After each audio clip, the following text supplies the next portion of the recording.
Anna Del Pup, presidente dell'Associazione Avellana.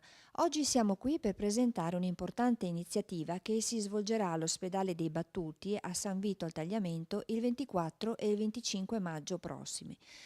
Volevo chiederle per prima cosa, dottoressa, da dove arriva il nome della sua associazione? L'idea di dare questo nome all'evento e anche all'associazione è stata un po' di mia sorella, perché voleva un nome che non fosse evocativo di per sé dell'evento, ma che riportasse a qualcosa della natura. Avellana infatti è il nome del nocciolo.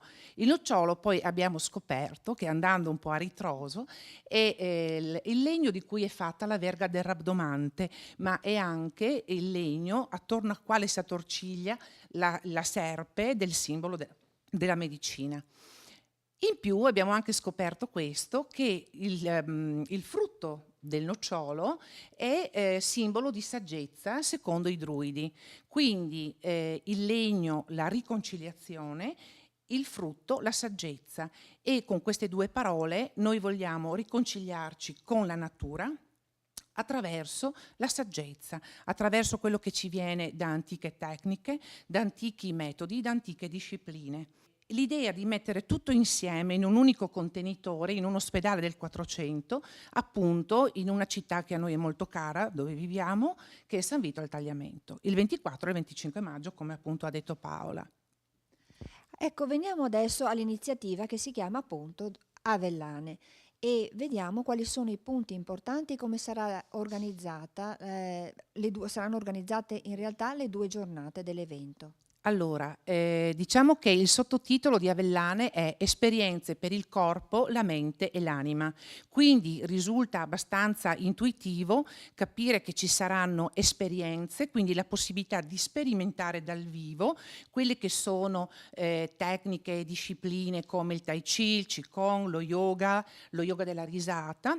Ma ci saranno anche conferenze, quindi saremo impegnati anche nell'apprendere cose nuove e avremo anche esperienze più emozionali come le campane tibetane, come il viaggio nei suoni della natura, come la musica indiana, come la danza del ventre, come l'arpa e alcune letture di poesie. Quindi noi vorremmo portare riconciliazione, ma soprattutto strumenti reperibili sul territorio, quindi attraverso tecniche, ma anche operatori che lavorano sul territorio per trovare forme di benessere e di mantenimento della salute.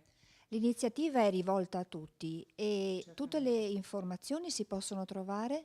Allora, tutte le informazioni le trovate sul sito avellanae 2014 @gmail.com oppure andando su www.avellana.it. Per quanto riguarda la possibilità di far entrare tutti quanti, abbiamo disposto anche degli spazi laboratorio per bambini. L'ingresso solo per gli adulti è di 5 euro.